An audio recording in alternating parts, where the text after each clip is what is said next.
सूखी तुलिका से जहाँ कल रंगों का मिश्रण कर दिया जाता था, अब उन्होंने वो पैटर्न उन्होंने छोड़ दिया। जो पुराने जो परंपरावश जो कला चली आ रही थी, जो जिनमें था, इन्होंने चित्रों के जो रंग योजना इन्होंने जो अपनाई वो उससे भिन्न थी। इन्होंने रंग योजना में दो महत्वपूर्ण काम किए जो आगे जाके आधुनिक चित्रकला जहाँ स्थापित हुई इसमें उनकी बड़ी भूमिका रही। पहला था वर्ण की विशुद्धता, यानी रंगों को प्योर कलर में वो लेने का काम करते थे, प्योर कलर को वो अपने यूज में लेते थे। दूसरा, तुली का संचालन स्पष्ट दिखाई देता था, यानी ब्रश का स्ट्रोक से वो एज सच उसमें दिखता था, और अब जिस कलर को लेकर के तान को लेकर उन्होंने लगाया उसकी प्योरिटी भी उसमें विशुद्धता भी उसमें बरकरार रहती थी। अब मिश्रण का जो पुराना जो पद्धति थी रंगांकन करने की वो समाप्त हो गई। जैसे आपने देखा होगा कि जो पहले अपन ने पढ़ा था नवशास्त्रीवाद के अंदर, तो उन्होंने जो रंग योजना जो उन्होंने या चित्रांकन जो परंपरा थी उसमें वो क्या करते थे, उसमें ये करते थे कि पहले एक जो भी विषय था, अभी जैसे मैंने थोड़ी देर पहले बताया एक विषय था, उसको पूर्ण रूप से स्पष्ट उसका चित्र बना देते। जो भी वस्तु है, पात्र है, तो जैसे मूर्ति का अपन स्केच नहीं बनाते एकदम जैसा दिख रहा है वैसा, तो वो उसका पूर्ण रूप से स्पष्ट चित्र बना देते। फिर हर वस्तु का, हर जो पात्र क्या मतलब जो फॉर्म थी, रूप था जिसको बनाया जाना था उस चित्र में, उसका जो मूल रंग था उसके एक सिंगल परत पूरे चित्र में चढ़ा देते थे, ठीक है। और बाह्य रेखा के भीतर यानी उसकी जो बाउंड्री लाइन है उसको भी वो क्रॉस होने नहीं देते थे, तो उसके भीतर एक प्लेन रंग भर देते थे, जैसे मिनिएचर के अंदर भराई का काम करते हैं। तो वो रंग भर दिया, उसके बाद में उस रंग को हल्का गहरा छाया प्रकाश का प्रभाव देकर उस चीज़ को उभारने का प्रयास करते थे। लेकिन देलाक्रा ने इस चीज़ को छोड़ा भी। उन्होंने चित्र के अंदर जहाँ गहरी पृष्ठभूमि थी वहाँ पे गहरे रंगों को विशुद्ध रूप से लगाने का प्रयास किया, जैसे नीला है, जामुनी है, बैंगनी है, हरा है, डार्क कलर है, हरा गहरा है, उनको उन्होंने पूर्ण विशुद्ध रूप से बगैर मिश्रित किए ब्रश स्ट्रोक्स के द्वारा उन्होंने गहरी पृष्ठभूमि में उसका प्रयोग किया। और जो बाह्य रेखा थी उस पर अतिक्रमण भी किया, उस बाह्य रेखा को उन्होंने कहीं तोड़ दिया, कहीं आगे बढ़ गई, यानी उसके सीमित नहीं रहे। और उससे ये हुआ कि जो बाहर का जो पीछे की जो बैकग्राउंड था उसमें वो चित्र और चमक के साथ है। हालांकि रंग उनके डार्क थे, डार्क जोन में डार्क कलर ही थे, छाया होनी चाहिए वहाँ गहरे रंग ही थे, लेकिन वो अपने मिश्रित नहीं होने के कारण, विशुद्धता के कारण एक उसमें चमक लिए हुए थे। वो चमक देलाक्रा ने अपने कला के अंदर बरकरार रखी, और यही रोम उससे एक झिलमिलाहट, एक स्फूर्ति उसमें पैदा होती है। जहाँ ओजपूर्ण रंग योजना है, जहाँ प्रकाश सीधा पड़ रहा है या मान लो चमक उसके दिखाई जा रही है, वहाँ तो उसके कलर में अपने आप में भी एक स्फूर्ति होगी, चमक होगी। क्यों? क्योंकि प्रकाश का उसमें मिश्रण है, लाइट है, इफेक्ट है। लेकिन जहाँ डार्क को उन चित्रों में, उन स्थानों पर भी वर्ण विशुद्धता की वजह से एक चित्र में सुंदर सी चमक पैदा कर देना, ये इसका ओजेन देलाक्रा का ही प्रयास था। और बहुत स्पष्ट ढंग से तुली का संचालन में वर्ण विशुद्धता इसीलिए बरकरार रह गई कि उन्होंने तुलिकाओं का संचालन भी इस प्रकार किया कि वो एक दूसरे को मिश्रित न करें। ये जो पैटर्न इन्होंने अपनाया, ये रोमांसवादी कला की एक मूल उसकी ख्याति थी, यानी जहाँ रंगों के द्वारा स्फूर्ति को, उल्लास को, जैसा कि रोमांसवाद की उद्देश्य था, उस उद्देश्य को उन्होंने अपने कला के अंदर उन्होंने आगे बढ़ाया। हालांकि ये तुली का संचालन दिखने में बड़ा अव्यवस्थित लगता था, वहाँ के उस समय के चित्रकारों ने तो उसका विरोध किया ही, क्योंकि वो सपाट चित्रभूमि देखने के आदि थे। जब इस प्रकार की रंग योजना आई, प्योर वर्ण विशुद्धता आई और ब्रश स्ट्रोक्स भी एज सच स्थायी आए, एक दूसरे के ऊपर ओवरलैपिंग करते हुए नहीं दिखे, तो उसका भी उन्होंने विरोध किया। लेकिन ये अकस्मात आ गया या बनाना नहीं आया इसलिए हो गया, ऐसा नहीं था। इसके पीछे पूरा पूर्व नियोजन था, और उस नियोजन को जब उन्होंने क्रिटिक ने भी समझा धीरे धीरे, तो रोमांसवाद को आगे विकास की तरफ बढ़ने में कोई ज़्यादा मुश्किल नहीं आन पड़ी। अब इस जो देलाक्रा है, ओजेन देलाक्रा है, इसका जो सारा रुझान था वो ज़्यादातर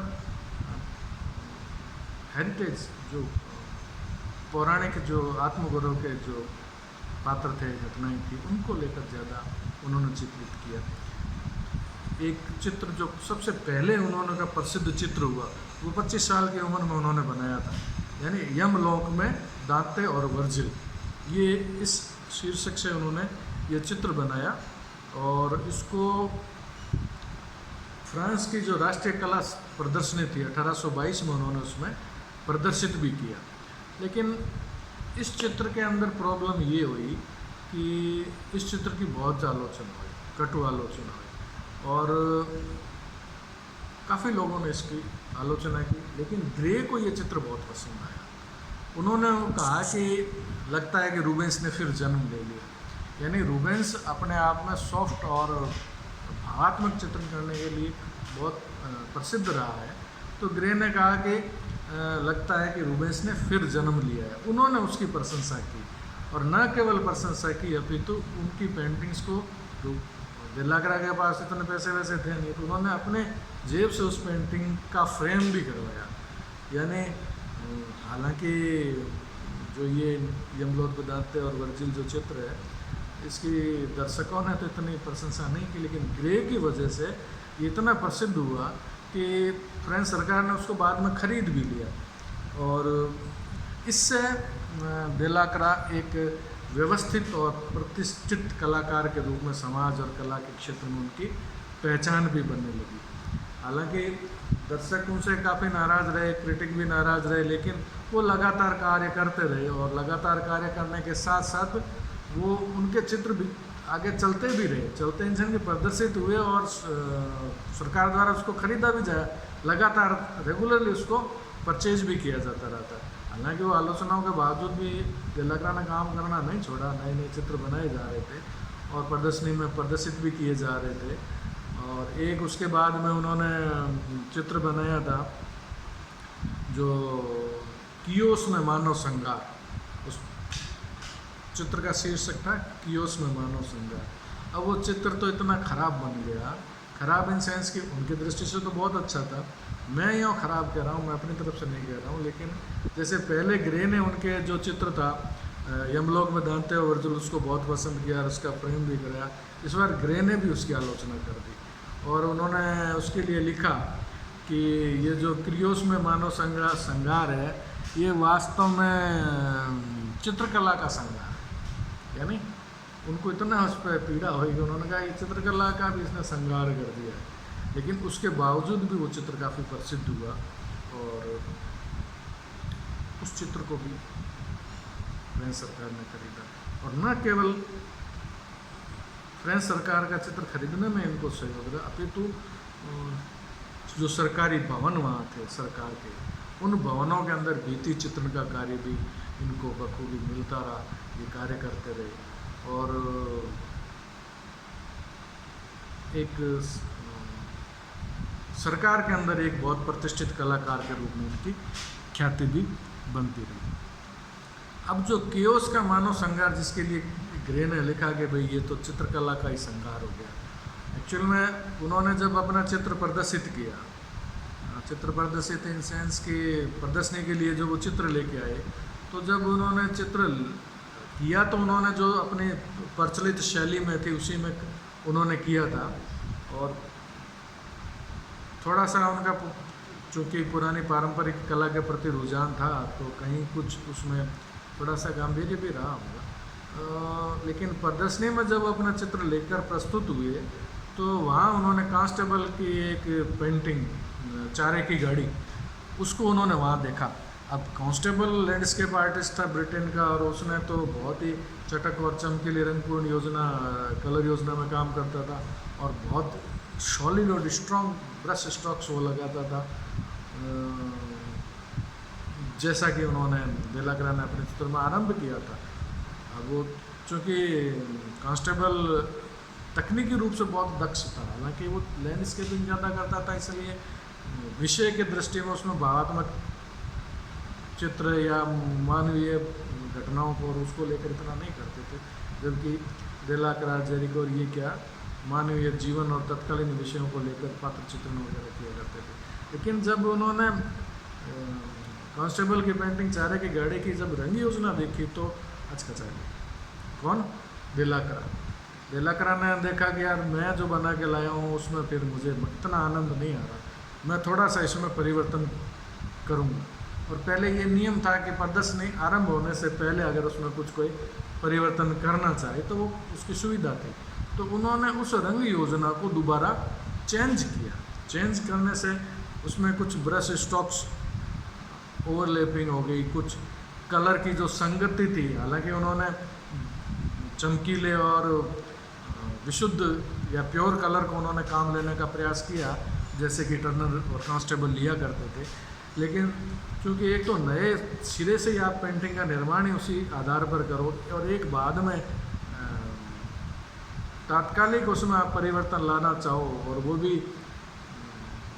ठीक से जब आपके मानसिक धरातल पर उसकी संगति न बैठे, तो जल्दबाजी में किए हुए जो रंग संगति के जो प्रयोग थे, उस चित्र की वजह से ग्रे भी नाराज हो गए और दूसरे लोगों ने भी उसमें नियमित जो रंग पद्धति थी उसके खिलाफ में काफ़ी कुछ कहा भी। तो ये जो सारी परिस्थितियाँ थी, लेकिन उसने इन सब के बीच में बेलाकरा अपने जो बौद्धिक क्षमता थी और जो उसकी भावात्मक संवेदना थी, उसके साथ वो लगातार चित्र में जुटे रहे। उन्होंने कभी आलोचना का कभी उसको अपने ऊपर नहीं लिया, और उनका ये मानना था कि जो कलाकृति होती है, यानी कि आप जो कृति बनाते हो, ये जो कलाकृति होती है, ये कलाकार के और दर्शक के दोनों के भावनाओं के बीच की एक कड़ी होती है। और अगर आपने कलाकृति में अपनी भावनाओं को ठीक से निरूपित नहीं किया, तो दर्शक के पास भी वो भाव नहीं पहुंचेंगे। इसलिए उनका ये अपने साथी चित्रकारों को और कलाकारों को हमेशा कहने को होता था कि आप इस पे अभ्यास निरंतर करें, गंभीरता के साथ करें, और कला के अंदर भावों को जिंदा करें। बेलाकरा ने तो यहाँ तक कहा कि चित्र के अंदर जो विषय है वो रंगों की चेतना से ही जीवित होते हैं। यानी भाव को आप अगर कलाकृति में, चित्र में जिंदा करना चाहते हैं, चेतन करना चाहते हैं, जागृत करना चाहते हैं, तो आपको रंग संगति को बहुत सामर्थ्यशाली, रंगों को बहुत सामर्थ्यशाली, रंगों के प्रयुक्तिकरण को बहुत सामर्थ्यशाली आपको बनाना ही होगा। क्यों? क्योंकि उस भाव को, उस चीज़ को रंग ही है जो उसको जिंदा कर सकते हैं, उसमें वो चेतना डाल सकते हैं।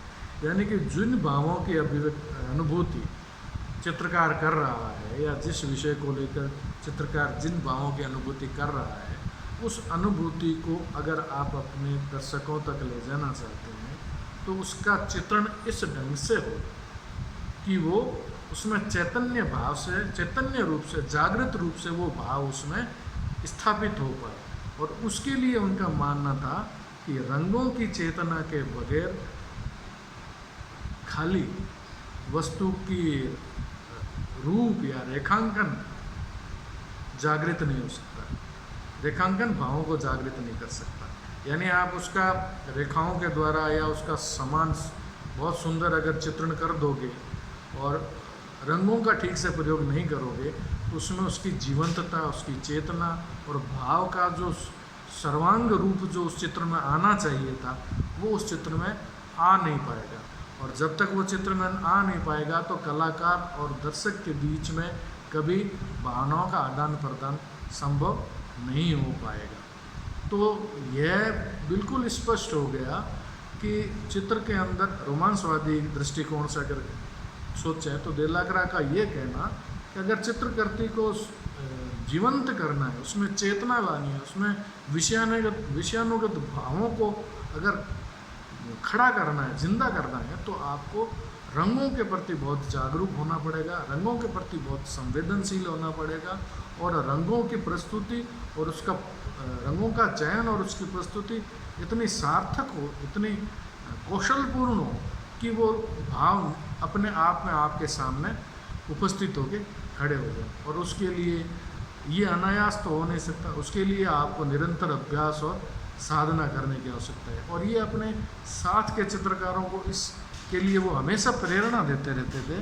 कि ताकि रोमांसवादी चित्रकार, और उनकी यही दृढ़ संकल्प नीति और यही डेडिकेशन, कहा भी जैसे जेरिको ने जहाँ इसको क्या किया, रोमांसवाद को स्थापित करने का कार्य किया, वैसे ही डेलाक्रा ने इसको सामर्थ्यवान बनाने का कार्य किया। और यही इनका जो डेडिकेशन था, इसके प्रति जो निष्ठा थी और एकाग्रचित्तता थी और बौद्धिक कौशल था, वो उन सब को लेकर इस रोमांसवाद को उन्होंने बहुत सामर्थ्यवान बनाया। और इन सिद्धांतों को, जैसे मैंने आपको बताया, मोरक्को के जो वृत्तपत्र है उन्होंने संकलित भी किया, एक ग्रंथ रूप में भी उसको प्रस्तुत किया। तो आज इतना ही, और ओजिन डेलाक्रा के बारे में थोड़ा और जानेंगे अगली जब चर्चा होगी। आज के लिए इतना ही।